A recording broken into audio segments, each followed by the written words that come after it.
Boa noite a todos. Eu sou Ana Clara Martins e eu sou aluna de graduação na Stanford University. Eu também sou uma das fundadoras do Brazil at Silicon Valley e atualmente vice-presidente de conteúdo. É meu prazer dar as boas-vindas à terceira semana de BSV Digital, uma série de painéis digitais sobre inovação tecnológica focada no ecossistema brasileiro. Vamos apresentar nossos palestrantes. Marcelo Claure é o CEO da SoftBank International Group e COO da SoftBank Group, que investindo nas empresas mais inovadoras de TI e tecnologia para redefinir a indústria. O Marcelo também é presidente da WeWork, a maior empresa de espaço como serviço, e foi também presidente da Spirit, onde ele é reconhecido por ter os melhores resultados financeiros nos 120 anos da Spirit e a grande fusão também com a T-Mobile.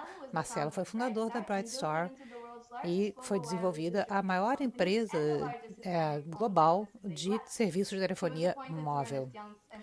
E ele também faz parte da Hall of Fame da Ernst Young. E também é um fã de futebol.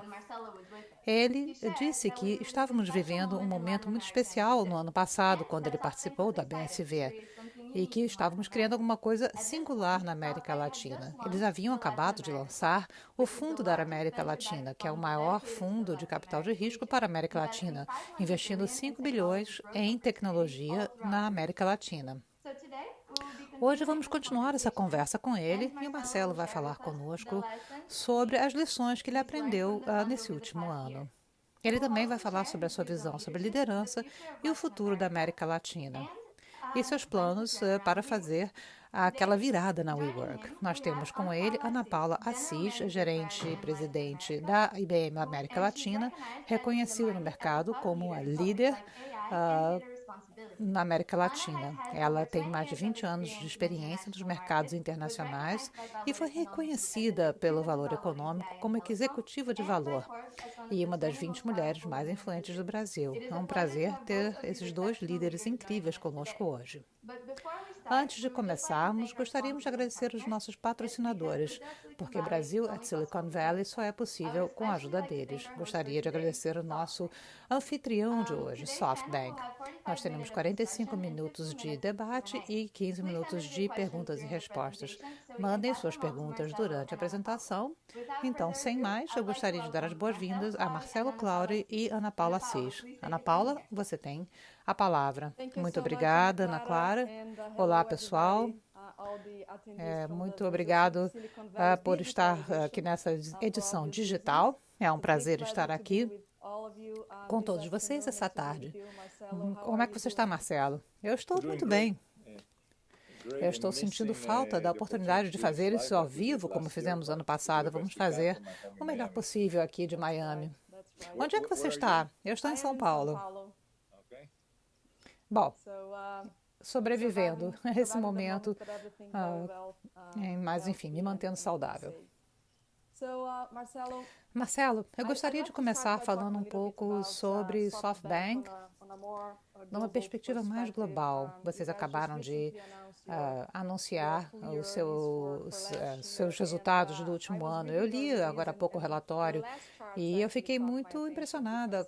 Vocês fizeram uma comparação interessante entre a grande recessão dos anos 30 e que a recuperação veio das novas indústrias que foram criadas.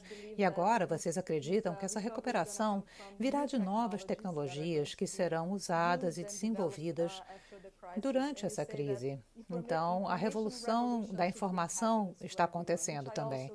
E nós acreditamos que é muito difícil acreditar nisso agora, mas é uma mensagem muito inspiradora. Poderia falar um pouco mais sobre isso? Sim. Bom, sim, podemos falar um pouco do SoftBank, sim. Eu tenho sorte de fazer parte dessa empresa que eu considero uma das mais empolgantes do mundo. Nós temos investimentos cobrindo todo o globo e todas as tecnologias. E esse ano foi difícil nossos resultados, nós tivemos perdas muito importantes. e talvez a maior na nossa história. E isso nós tivemos que reduzir o nosso investimentos e ano passado eles estavam muito bem. Talvez o destaque disso tudo é que esses fundos estão realmente no noticiário, mas ainda estamos bem positivos. Mesmo depois dos write-downs que nós fizemos, ainda fizemos alguns investimentos e o fundo continua positivo. E nós acreditamos que depois dessa crise e à medida que o mundo voltar ao normal, não será um normal, mas à medida que o mundo voltar, as pessoas poderem sair e saírem da quarentena, acreditamos que os nossos investimentos são excepcionais e teremos algumas empresas que vão muito bem, não temos a menor dúvida disso. E quando nós pensamos em SoftBank como uma plataforma, é a combinação dos ativos que nós temos. Muitas pessoas não sabem disso. Nós somos a maior acionista do Alibaba, por exemplo, que está indo muito bem, é claro, no meio dessa crise. Também no SolidPay, que gerencia mais transações diariamente do que todos os bancos da China juntos.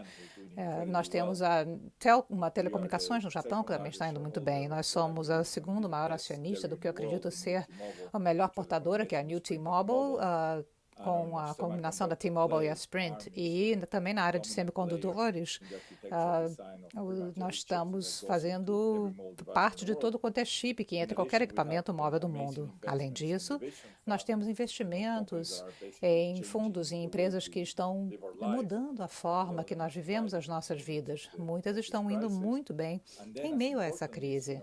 E depois, o que é muito importante também, nós somos aqueles que lançaram o maior fundo de tecnologia na América Latina. Ano passado, nós lançamos um fundo de 5 bilhões, na América Latina, e depois de um ano já investimos 1,8 bilhão de dólares nas empresas de capital de risco na América Latina. E desses, 1,4 foram para o Brasil.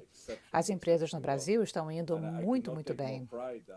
E eu tenho muito orgulho quando eu olho esses números. Eu acho que 4,5 bilhões de dólares investidos em toda a indústria de capital de risco e vendeu quase 45%, 50%. Nós investimos muito, mas o que é muito importante é dizer que nós forçamos outros a se juntar e também investir.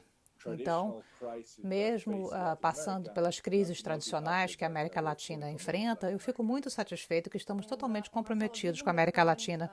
Marcelo, dado o ambiente atual, os desafios que a crise, agora, claro, a crise de saúde que eu estou falando, não apenas na América Latina, mas no mundo, a estratégia que inicialmente nos levou a fazer esse grande compromisso ainda é sólido, que mudanças você acha que estão no futuro para poder se ajustar a essa nova realidade?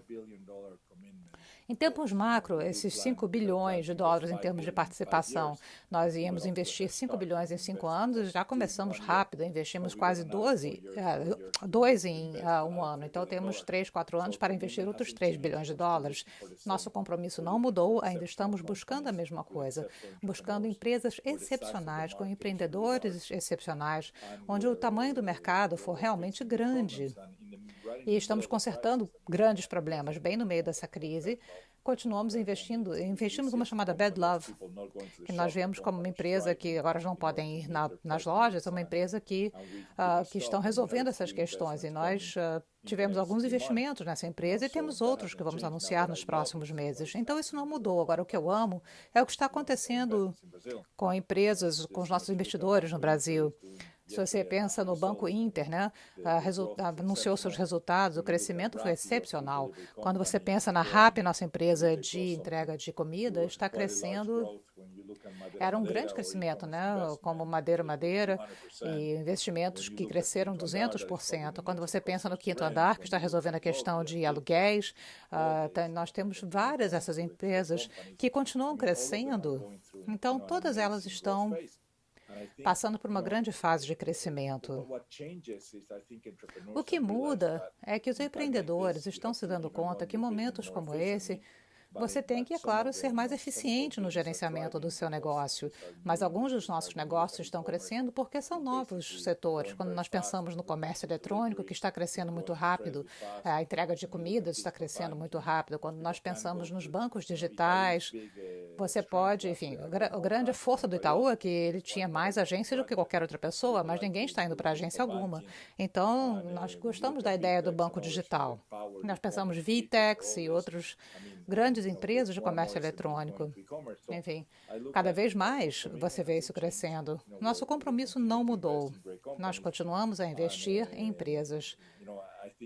E eu acho que é essa a ideia, né? Quando as pessoas olham para o mercado brasileiro, às vezes se assustam, que a realidade às vezes é complicada, que pode haver algumas dificuldades, altos e baixos, mas nós olhamos tudo isso, mas vemos que tem empresas crescendo 100%, mesmo com a desvalorização do real. E ainda assim, as empresas continuam a crescer muito além disso. Quando eu penso na ideia macro do Brasil, 340 bilhões de reservas internacionais que o Brasil tem uma das maiores reservas denominadas em dólar do mundo. Então, isso vai voltar à medida que a economia voltar ao normal. Agora, o que realmente me preocupa é o coronavírus. E o que nós vimos nesses últimos dias, em termos do Brasil se tornar o terceiro país em termos de número de óbitos e casos, e crescendo muito rápido. E a atual luta política, enfim, de quem controla isso, se vamos entrar em quarentena ou não, essa é uma área que realmente me preocupa, porque você não quer ver o Brasil replicar o que aconteceu na Itália ou na Espanha ou no início na China mesmo. Isso me preocupa um pouco. Sim, sem dúvida, essa é uma área de preocupação, mas por outro lado, como você falou, isso na verdade acelera a parte digital e vocês realmente estão bem colocados, né, nas oportunidades que serão criadas graças a essa grande mudança de comportamento na forma como as pessoas vão buscar e se relacionar umas com as outras. Vamos falar um pouquinho sobre a sua outra área, né? A WeWork, uma grande virada acontecendo na WeWork. Vocês também tiveram um resultado de primeiro trimestre bastante sólido. Foi bastante surpreendente, dado o fato de que, enfim, nós não sabemos se os escritórios voltarão a existir por muito tempo, ou como eles serão revisitados depois dessa crise, com todo mundo trabalhando de casa. Então, qual é a sua perspectiva da WeWork? Qual é o futuro? A WeWork me lembra um pouco da Sprint mesmo. Quando nós vimos o que poderíamos fazer com a Sprint, enfim, Sprint, todo mundo ficava dizendo que a Sprint iria falir, que não funcionaria, que seria impossível. Mas nós criamos um plano claro de 5 anos para mostrar o que nós faríamos. Nós tínhamos uma equipe motivada, nós achamos um nicho no mercado. E eu me lembro, eu acho que nós valíamos $8 bilhões na época, e 2 anos depois estávamos com o novo T-Mobile, vai chegar a $45 bilhões. Então, nós criamos muito valor. E eu vejo a WeWork da mesma forma. A WeWork é uma empresa que precisava de alguns ajustes, que estava perdendo bilhões de dólares e crescendo rápido demais, mas é uma empresa que o modelo de negócio fundamentalmente funciona quando você consegue dar velocidade e flexibilidade para pessoas que querem alugar um escritório, não importa se é Google, Microsoft ou IBM, todo mundo precisa de espaço e flexibilidade que nós podemos dar, tendo uma plataforma para isso. E é isso que nos permitiu e permitiu ao WeWork ter esse crescimento exponencial. Nós fizemos um planejamento em camadas, em níveis, que iríamos passar nossos resultados no final do ano. Nós conseguimos chegar, nós já estamos com 1 bilhão no primeiro trimestre, reduzimos nosso queima de fluxo de caixa, nós temos uma liquidez maior e o nosso número de membros aumentou em 50%. Então, a empresa continua a crescer. Agora somos globais, 38 países, 150 cidades, 828 prédios, 1 milhão de mesas. Então, no meio dessa crise, nós continuamos a crescer. Nós começamos a redesenhar o nosso produto para entender o que as empresas querem. E uma coisa que nós entendemos é que as grandes empresas não querem assinar contratos de longo prazo, um aluguel de 20, 30 anos. Mas eles não têm ideia de quantos funcionários eles terão, se vão trabalhar de casa, se vão trabalhar do escritório. Então, a demanda para esse produto está imensa em termos das grandes empresas querendo assinar um compromisso de aluguel flexível, o que é maravilhoso. No meio dessa crise, essa empresa cresceu de 35% em termos de receita. E as empresas também queremos ter certeza, claro, que vamos levar em consideração o distanciamento social. Portanto, nós redesenhamos os nossos espaços. Você não pode simplesmente entrar num espaço e usar. Temos agora um lugar designado. Nós montamos também, claro, depende do país, entre 6 e 10 pés de distância. Estamos também higienizando os nossos prédios 2, 3 vezes por dia, tendo certeza que vamos tomar as precauções. O que nós vimos é que nós falamos sobre muitas empresas que achávamos que muitas empresas iam cancelar seus aluguéis e não aconteceu. As pessoas querem voltar aos seus escritórios e as pessoas vão usar, é claro, seus escritórios de uma maneira diferente. Mas as pessoas vão voltar ao trabalho, talvez não voltem da mesma forma que você voltaria. Você teria que ir para a IBM quase que religiosamente. Mas agora eu acho que vai ser uma combinação entre o mundo virtual e físico, e o mundo físico não vai desaparecer. Você ainda vai ter interação e quando acharmos a vacina, uma cura para a Covid, eu acho que as coisas vão voltar ao normal em relação a isso. Mas, enquanto isso, nas poucas cidades nos Estados Unidos, onde o governo permitiu a abertura da economia, estamos vendo as pessoas voltando ao trabalho e voltando para o WeWork. Talvez não na mesma frequência, mas ainda estão pagando os seus aluguéis e indo ao trabalho. Nós tivemos esse compromisso que nós seríamos lucrativos em 2021. Nós temos um plano muito claro em relação a como fazer isso. E eu acho que para toda a equipe de capital de risco, ser lucrativo, é claro, é muito importante. Eu nunca vi tanta notícia em relação ao capital de risco e WeWork. As pessoas falam que é um investimento falido e para mim é muito pelo contrário, é uma oportunidade incrível. As pessoas falam do mundo pré-WeWork e depois de WeWork. Eu tenho a satisfação que eu vou ter de mostrar que é um negócio lucrativo, gerador de caixa. Estamos empolgados, comprometidos, estamos trabalhando como equipe e vamos continuar a explorar isso.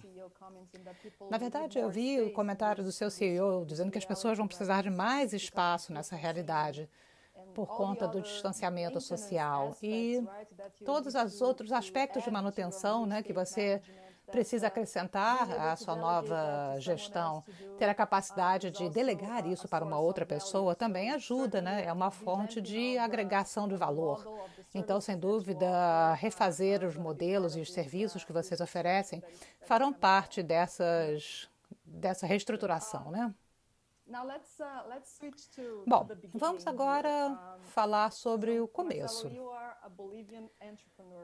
Marcelo, você é um empreendedor boliviano que acabou construindo a maior distribuidora de telefonia celular do mundo, que depois acabou sendo comprada pela SoftBank. Fale um pouquinho sobre como que a BrightStar começou e um pouco dos seus inícios, seus primeiros anos como empreendedor. Eu acho que é BrightStar. As memórias que eu tenho de BrightStar, que eu gosto de compartilhar, é que não há nenhuma razão pela qual o empreendedor da América Latina não seja o número 1 do mundo. A BrightStar é uma dessas poucas empresas que começou na América Latina e se tornou a maior empresa na América Latina e depois dos Estados Unidos, e éramos a maior empresa do mundo no nosso setor. Isso para mim foi muito importante, que eu queria provar que os empreendedores da América Latina eram exatamente o mesmo que outros. Às vezes temos medo que não possamos competir globalmente, mas somos tão bons ou até melhores do que qualquer outro empreendedor do mundo. Então, e sim, BrightStar foi uma história linda que começou vendendo telefones da mala do meu carro, depois presente em 70 países, 10 bilhões em vendas, lucrativo e tudo mais. Mas o que eu gosto de falar para empreendedores é que nada mudou. A BrightStar estava numa posição em que primeiro temos que nos perguntar se o mercado era grande o suficiente, e estávamos em meio à revolução da telefonia celular. Portanto, o setor era realmente enorme. a Brightstar resolvia uma necessidade, a cadeia de suprimentos nesse setor era horrível, e a razão pela qual nós tivemos êxito é que nós nos tornamos a empresa de maior gestão de logística no telefonia móvel.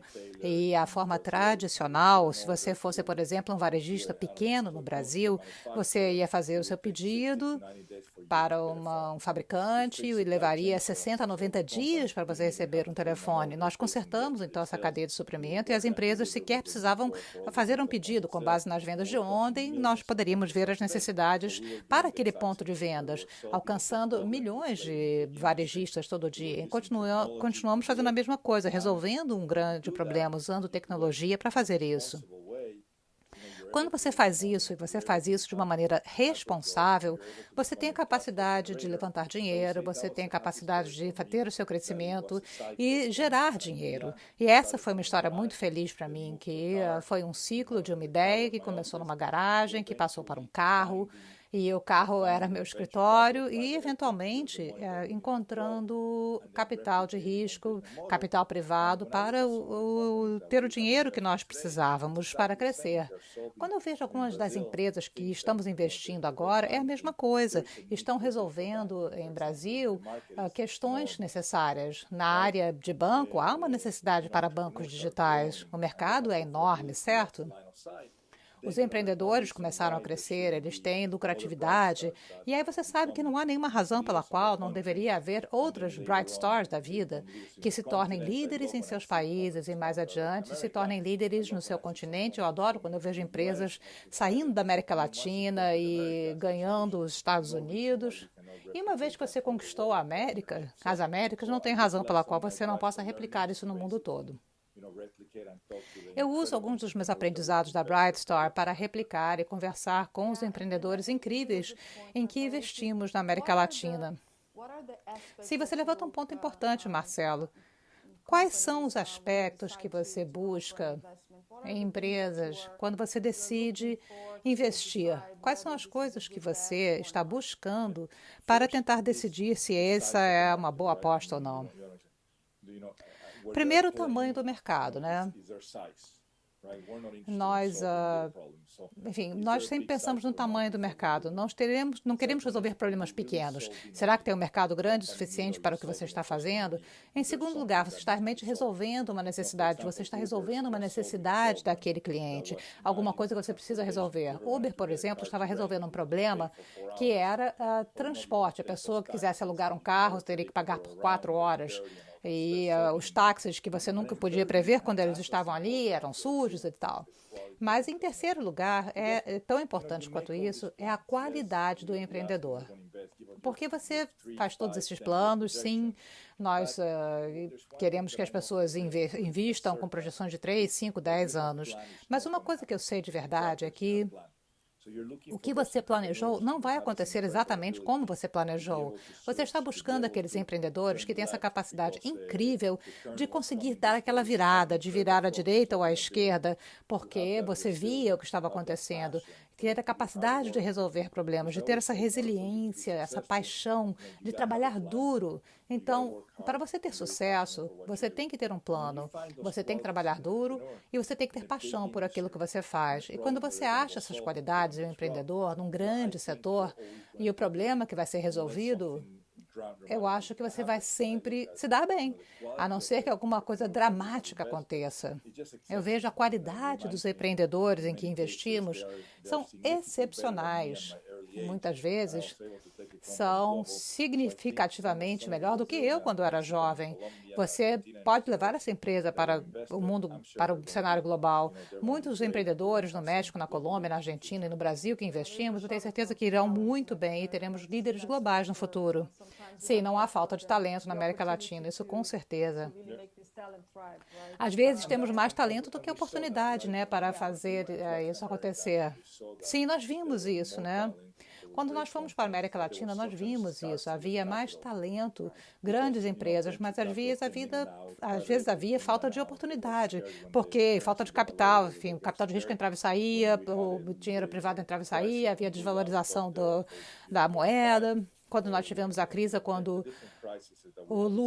crise com o Lula, Então, são diferentes crises que nós passamos. E aí, então, essas coisas vão e vêm. Então, nós temos um plano de múltiplos anos. Nós temos um planejamento de 10 anos, 30 anos. Estamos aqui para ficar. E é por isso que as empresas têm 200 bilhões de dólares que vai ficar para o longo prazo. E nós podemos aguentar as crises contanto que a oportunidade continue a existir. E eu acho que o melhor exemplo disso no mundo é a WeWork. Quando, para nós queríamos, as pessoas queriam fugir da WeWork, nós queremos dobrar o nosso investimento, dobrar o nosso compromisso. E isso não mudou. As pessoas precisam de espaço de escritório. Hoje, se você quiser alugar um prédio, é difícil, é burocrático, leva muito tempo, você fica preso a aluguéis de longo prazo. E é a mesma coisa, assim, né? No Brasil, a oportunidade não mudou, o tamanho do país não mudou. Sim, talvez a gente tenha assim, um pouco de queda, né, no PIB para o ano que vem, mas olha só, no ano depois nós estaremos de volta e cada vez mais fortes. Somos investidores no longo prazo e vamos apoiar as empresas em que investimos. Eu tenho certeza que não foi fácil vender essa ideia para o Masayoshi no início, né? A América Latina não era porque não porque ele não tivesse nada na América Latina, é porque parecia tão remoto, tão distante, porque quando eu falava do Brasil, ele ficava, eu me lembro na crise de 2008, a crise financeira global, quando o real caiu, enfim, havia quedas no mercado, a eleição de Lula em 2002, onde perdemos 38%. Então, eu acho que ele ficou um pouco confuso, mas quando nós mostramos que para o Uber, por exemplo, Rio e São Paulo, as duas cidades mais importantes para o Uber, que a primeira expansão saindo da China seria vir para o Brasil.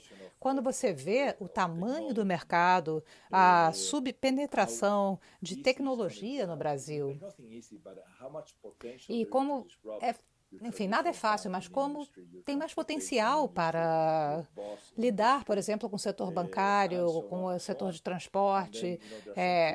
E então, eu acho que há alguns exemplos claros de empresas latino-americanas. Quando você pensa no Telelibre, que tem um crescimento excepcional. Você pensa no Magazine Luiza, o que ela fez, né? Com essa transformação digital que Magalu fez. E que a Magalu fez essa transformação digital é absolutamente fascinante. Você consegue manter o tamanho do mercado. O Magalu vai fazer uma transformação digital melhor que a Walmart. E eu acho que a subpenetração dos serviços financeiros na área de cartão de crédito, por exemplo, eu posso continuar falando aqui por horas a fio em termos de quais são as oportunidades. E é com isso que estamos comprometidos e é isso que vamos continuar a fazer. A América Latina, para mim, é meu lugar favorito, é uma das responsabilidades que eu tenho e que me permite sempre voltar ao Brasil, para a Argentina, para o México, e eu adoro. Então, vamos lembrar sempre onde tudo começou. Fico muito empolgada e vamos continuar a apoiar essas grandes empresas e grandes empreendedores. Excelente. Como parte da sua relação com a Masayoshi, você teve que assumir a Sprint e fazer uma grande virada ali, e você também arquitetou uma das maiores fusões no setor de telecomunicações com a T-Mobile. Fala um pouquinho sobre isso. Como foi essa mudança, né? De empreendedorismo para digamos assim, um ser corporativo. Sprint foi o animal corporativo perfeito. Foi criada em 89, era muito burocrática, dezenas de milhares de funcionários, a empresa já não acreditava mais em si mesma. E eu acho que nós pegamos um espírito de empreendedorismo numa empresa, criamos metas muito claras, montamos um pacote de compensação de salários, né? As pessoas só iriam ganhar se as ações chegassem a $8 e a ação estava a $2,20. As pessoas diziam que não era possível. Mas o que era mais importante é que nós descobrimos que iríamos construir um grande produto. Para fazer isso, tínhamos que mudar o marketing. Nós fizemos as campanhas mais famosas de marketing. Foi a primeira vez que uma telecomunicações ganhou campanha do ano, contratou toda a marca quando nós lançamos, assim, o Can You Hear Me Now? Foi impressionante, uma campanha muito boa, foi incrível. Nós redefinimos a distribuição, começamos a repensar na distribuição e fizemos talvez a maior mudança. Nós reduzimos os nossos custos de maneira impressionante. Então, estávamos numa empresa que estava perto da falência para uma empresa que fosse sustentável e uma empresa que era, digamos assim, fusionável. E aí descobrimos uma forma de você junta dois Mavericks, número 3 e 4 do mundo, e com a maior participação impressionante num país que os Estados Unidos precisava muito de 5G, a China estava usando 5G já, e nós montamos então essa fusão e todo mundo duvidou que seria aprovada, foi tentado 3, 4 vezes antes, nós montamos um plano, nós entendemos o que era necessário para aprovar essa fusão, entendemos que os Estados Unidos precisava de 5G, nós entendemos que iríamos fazer esse compromisso e que nenhuma fusão já fez. Nós vamos aumentar o número de empregos e vamos aumentar o nosso investimento em 40 bilhões de dólares e vamos construir a maior rede. AT&T, Verizon, Comcast são grandes pessoas contra quem lutamos. Eles tentaram de tudo para fazer com que a fusão não acontecesse. E nós conseguimos levar isso para os tribunais, nós conseguimos a aprovação da SEC e, enfim, todos tentaram parar essa fusão. Isso aconteceu uma vez em 1940, quando o procurador-geral tentou parar a nossa fusão, mas nós ganhamos e agora nós seremos a maior empresa de telecomunicações do mundo por causa dessa grande fusão. O valor da empresa combinado chega a, não me lembro, centenas e poucos bilhões de dólares, uma das maiores fusões da história. E desde o momento que nós começamos, as ações estava valendo $100 ontem. Enfim, são 120 bilhões de dólares no valor do mercado. Então vai ser maravilhoso. A chance de fazer parte do conselho, estou aprendendo muito, nós temos uma percentual grande da empresa, é excepcional. Eu sempre digo que isso essa fusão da Sprint foi impressionante e depois, enfim, conseguir fechar essa transação em meio à maior crise financeira da nossa história. Então, eu fico feliz em dizer que começar do zero é uma grande... Começar minha empresa do zero foi muito importante, mas todo o ciclo da Sprint foi também o segundo grande sucesso da minha vida. E também ter a capacidade de concluir essa fusão, né? Porque foi muito complexo, um processo lento, com muitos reguladores, você precisava de aprovação, então certamente era necessário muita estamina para levar esse processo até o fim. E isso aqui é importante, né, Marcelo? Você parece ser imparável, por assim dizer. Você faz muitas coisas e faz tudo muito bem. De onde você tira toda essa energia? De onde que eu tenho tanta energia? Bom, eu tenho tanta sorte de fazer parte da SoftBank e ter sido colocado numa posição que eu estou agora, com as responsabilidades que Márcio me deu. Eu estou encarregado de todas as empresas operacionais do grupo, todas as empresas que... As pessoas muitas vezes pensam que o fundo de divisão é só 10% dos nossos ativos e trabalhar com Massa, gerenciando os outros 90% dos nossos ativos. Eu acho que até o final desse ano vamos nos tornar a maior empresa de energia renovável do mundo. Começamos do nada e ter certeza que estamos fazendo energia solar e eólica. E é fascinante ver isso acontecer. Eu tenho muita responsabilidade na minha carteira em empresas como a ARM, que basicamente está à frente da tecnologia, de tudo que tem a ver com comunicação. E com toda a computação edge acontecendo, é sem dúvida um bom lugar para estar. Sim, nós tivemos vendas recorde de chips. E ter a responsabilidade para maior investimento de telecomunicações também é fascinante. Ter Massa dizendo, olha, Massa, eu gostaria que você me confiasse com $5 bilhões para investir na América Latina. E quando você ganha essa responsabilidade de ser o CEO desse grupo que eu estou gerenciando todo o back-office, toda a parte legal e tudo isso, quando alguém lhe dá tanta responsabilidade e tanta confiança,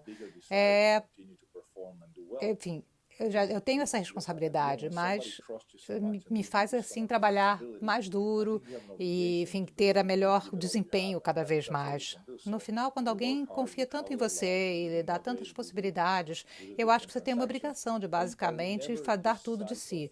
E isso faz parte. Nós trabalhamos duro, nós viajamos muito, nós inovamos, nós fazemos diferentes transações, mas eu nunca perderia de vista onde tudo isso começou. E é por isso que fico tão feliz com tudo isso.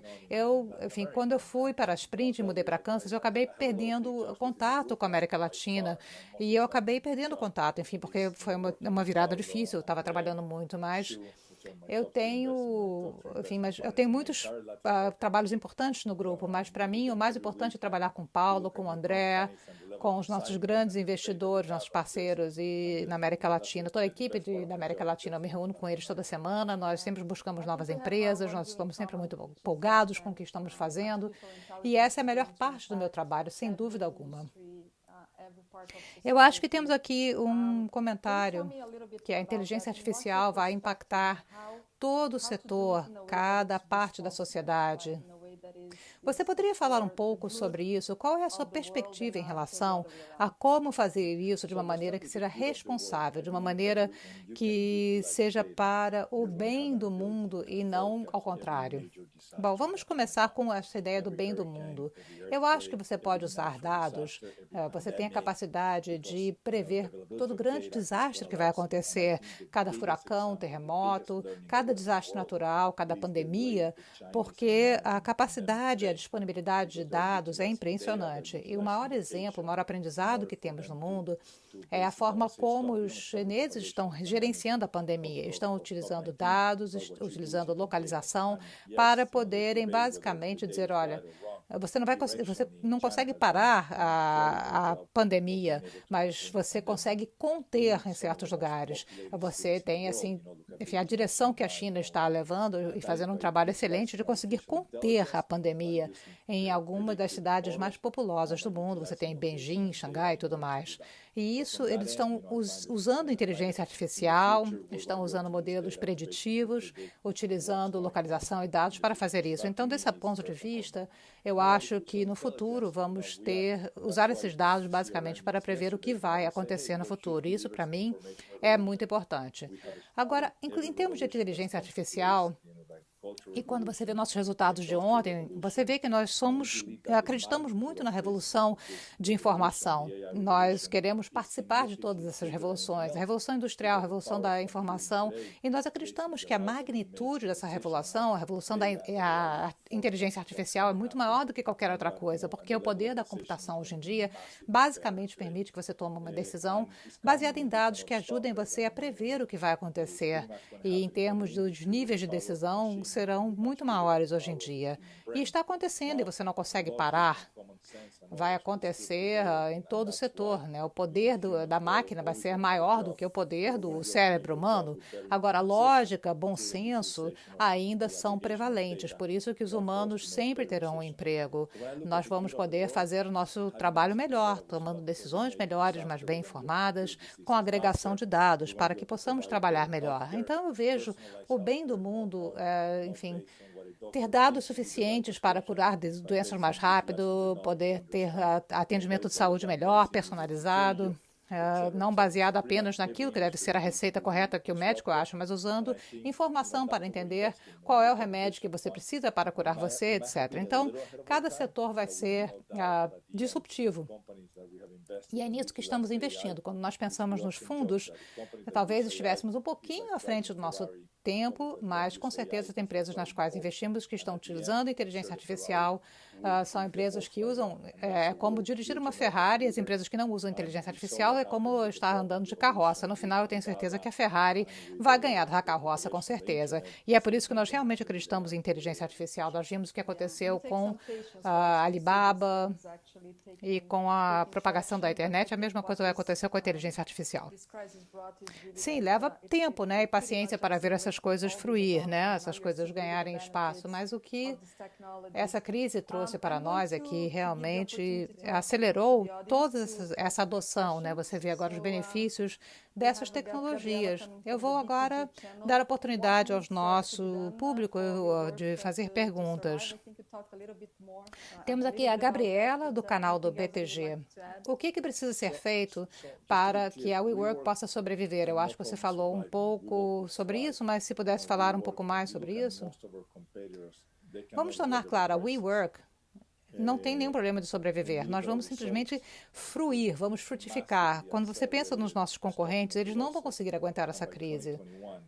Quando você pensa nos nossos resultados, nós conseguimos interromper as nossas perdas. Em 2021, nós seremos lucrativos. Nós vamos começar a gerar fluxo de caixa no final do 2021 e início de 2022. E a demanda pelos nossos serviços, depois do coronavírus, vai ser ainda maior. É muito mais, assim, vai ser muito mais interessante. E a nossa proposta de trabalho vai ser ainda melhor, porque você vai ter a flexibilidade e, basicamente, a capacidade de se localizar em qualquer lugar do mundo. Eu não tenho a menor dúvida que a WeWork será uma grande virada e que a WeWork, enfim, o que deveria ser quando ela foi pensada pela primeira vez. E agora, Maurício está perguntando quais são os setores e as empresas que vão sofrer mais e quais terão os maiores potenciais de crescimento durante e depois da Covid. Bom, infelizmente, em crises como essas, os negócios vão sofrer. Nós já vimos, infelizmente, enfim, os pequenos e médios negócios que não têm a capacidade de passar por essa crise sofrerão. Haverá um novo modelo e será difícil. Por exemplo, o setor hoteleiro vai ser bem difícil. Eu vejo, enfim, os varejos de lojas físicas também passarão dificuldade. Pessoas que têm experiência como a Amazon e a Alibaba, não, as pessoas não querem mais ir a uma loja e ter o risco de ser contaminado pelo vírus. Então, eu acho que os esportes, como nós conhecíamos, vai mudar, vai ser muito diferente. Concertos, shows também passarão por dificuldades. Eu acho que cada negócio terá uma alteração, uma diferença. Mas eu acho que a melhor forma de pensar nisso, e isso pode ser bom ou ruim, nesse caso, é que os mais fortes ficarão mais fortes e os mais fracos vão colapsar mais rápido.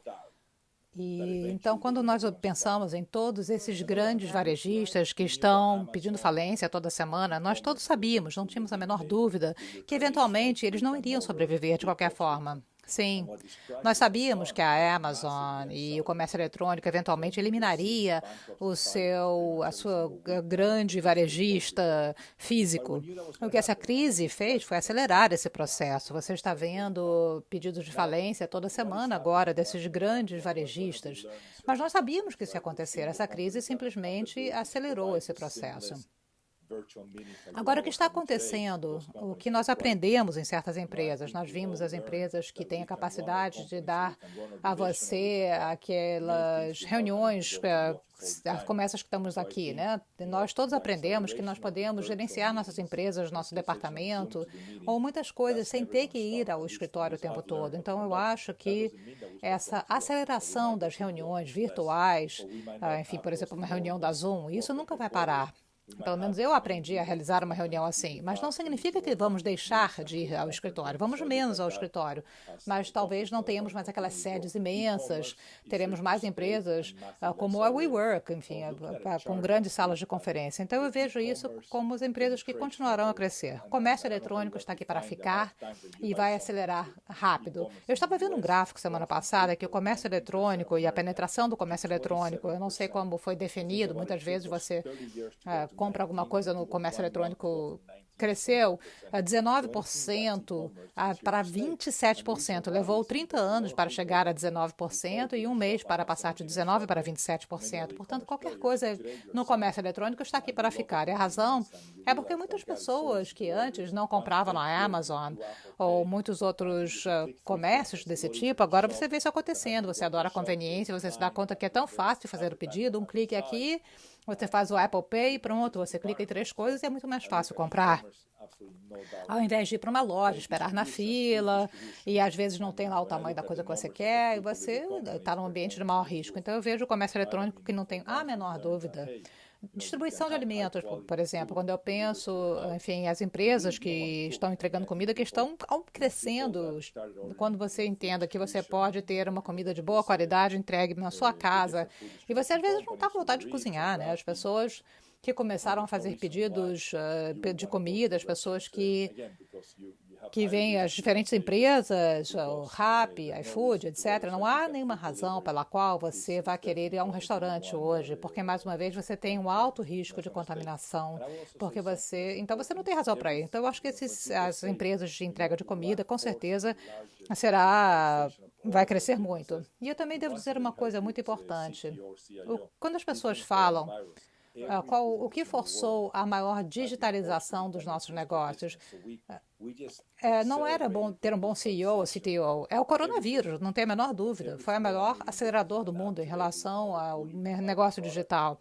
Nós aceleramos a digitalização de todo o negócio. Cada pequeno e médio negócio hoje em dia tem um aplicativo, você pode comprar o produto, entregar a comida, e nós vemos isso acontecendo. Então, a digitalização dos nossos negócios basicamente permitiu isso acontecer. E as empresas que aprenderam a digitalizar mais rápido, basicamente serão os ganhadores. Até mesmo no mundo B2B, que era um negócio relacional, cara a cara, e no meio dessa pandemia, o negócio B2B está totalmente digital. Nem me fala sobre isso. Eu acho que muitos setores vão desaparecer, novos negócios vão criar para o comércio eletrônico, vai ser impressionante. As empresas como o Facebook está crescendo no meio dessa pandemia. Google, a parte da publicidade de Google, você está no meio, e agora os integradores digitais estão continuando a crescer e vão continuar a crescer, não há a menor dúvida que isso não vai parar. Negócios de legado vão cair. Se você aprender a usar o comércio digital, se você puder fazer toda a transação que você fazia no seu agência do Itaú, no seu Bradesco, se você aprender por necessidade, você vai ter que fazer isso digital. Então, não há nenhuma razão pela qual ninguém vai ter que entrar numa agência bancária. Então, eu acho que muita aceleração vai acontecer rapidamente. Vai tudo acelerar ainda mais por conta do coronavírus. Sim, eu acho que muitos setores eram protegidos por regulamentação que agora foram suavizados pela crise, né? Então, nós vemos que há quebras de paradigma como parte disso. E essa é a razão por essa aceleração. Agora, vamos falar... deixa eu falar mais uma coisa interessante na parte da educação online. Professores agora estão digitais, foram forçados a dar aula digitalmente. E algumas das nossas empresas de educação online estão crescendo 300%, 400%, é incrível. E as pessoas aprenderam a fazer isso digitalmente. Você pode aprender online. Portanto, você não precisa necessariamente ir para a escola ou para a faculdade da mesma forma que você fazia antes. Muitas das universidades não vão abrir ano que vem. Porém, até as universidades tradicionais, MIT, Harvard, estão passando pela maior transformação, porque elas tiveram que ir totalmente digital, o que é fascinante. Gaming, né, a área de jogos, você está em casa, você começa a jogar um pouco mais, e aí depois também o atendimento de telemedicina. Esse é um exemplo maravilhoso, que era tão difícil conseguir a aprovação da telemedicina, porque o Congresso não aprovava, mas olha só, por conta disso foi aprovado por conta do coronavírus. E agora que você consegue falar com o seu médico online, da mesma maneira que você falava, como nós estamos conversando aqui, não há nenhuma razão pela qual você queira ir ao consultório daquele médico. Se você tem a tecnologia, através da tecnologia, você pode medir a temperatura, verificar seus sinais vitais, sem a necessidade de ter que ir ao médico, ir ao consultório, você vai conseguir imputar aquele dado e isso, sem dúvida, vai ter resultados melhores. São realmente momentos incríveis. Na educação, nós temos um exemplo muito interessante, nós temos uma plataforma chamada Pitech, que costumava ser, enfim, aplicada presencialmente. Na América Latina, conseguimos atingir alguns alunos e nós resolvemos fazer isso totalmente online, com Pitech aberta. Nós temos 6.000 alunos usando o conteúdo nessa região. Então, você pode ver o quanto que isso está crescendo, escalonando em termos de tecnologia. Vamos falar de uma das suas paixões, que é o futebol.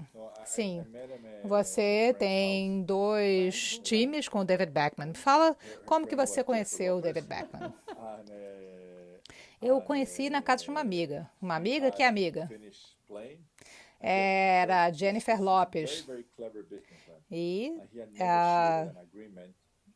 ele já havia parado de jogar e ele é um homem de negócios muito inteligente. Ele havia negociado um acordo que ele poderia comprar uma franquia a um preço reduzido e Miami era o único lugar que não tinha um time de futebol. Então ele foi para Miami, ele se apaixonou por Miami e agora, depois de muitos anos de trabalho árduo, nós temos um estádio, nós estávamos prontos para jogar no sábado, logo antes da Covid. E na quinta nós ficamos sabendo que tínhamos que suspender tudo. Estamos loucos para começar a trazer futebol para Miami. Enfim, você vai poder dizer que tem futebol real, de verdade ali. Nós chamamos Clube Internacional de Futebol e nós estamos muito empolgados com isso. E até mesmo, eu estava conversando com um olheiro, né? Tudo isso mudou. Passaram os dias em que, digamos assim, os jogadores mandavam vídeo, você olhava o vídeo, você gostava, não gostava. Hoje em dia, todo jogador, toda posição, estamos utilizando inteligência artificial, utilizando dados. E assim você toma a decisão se aquele jogador vai ser um bom jogador ou não. E também eu tenho uma equipe na Bolívia, que é o Bolívar, que é a minha paixão, é a minha equipe favorita. Não colocamos ainda inteligência artificial lá, estamos ainda um pouco atrasados, mas, enfim, futebol é uma paixão. Futebol será... vai passar por essa crise, né? Mas logo vamos voltar a jogar, mas jogaremos em estádios vazios. Vai ser, é claro, um pouco diferente. Os jogadores, como todos nós, teremos que nos adaptar. Eles vão ter que, como nós nos adaptamos a jogar, trabalhar de casa, os jogadores vão ter que aprender a trabalhar com um estádio vazio. Não é fácil, porque você pensa em boa parte dos jogos são ganhos pelo time que joga em casa, porque eles têm, por exemplo, no Maracanã, você tem 80 mil pessoas berrando, torcendo, e aí você consegue ganhar do seu oponente. Agora pense sobre isso, né? Nós vamos tirar essa vantagem, né, de ter os torcedores ali. E é isso que o coronavírus está fazendo. Então, tudo vai ser diferente, tudo vai ser mudar. E a TV vai ganhar muito, porque os esportes transmitidos ao vivo serão muito mais valiosos. Eu não vejo o futebol voltando ao normal 100%. Talvez a gente abra com um distanciamento social, mas aqueles estádios lotados não vão fazer parte da nossa vida no futuro próximo. Bom, estamos chegando ao final aqui. Vamos começar aqui a rodada de fogo. Qual é a qualidade, a principal qualidade que você tem como empreendedor que você acredita que fez você crescer? Grandes sonhos, ter grandes sonhos. Se possível. Você tem essa história fascinante, né, de levar a Bolívia a jogar na Copa do Mundo, né? Sim, sem dúvida, grandes sonhos, é isso. O que nós fazemos todos os dias é sonhar grande. E fazer a fusão foi também um grande sonho, né? Dar a virada na sprint foi o sonho. WeWork é um grande sonho também. Então, grandes sonhos, muita paixão, trabalho duro e bons planos. Isso, geralmente, essas coisas juntas vão funcionar.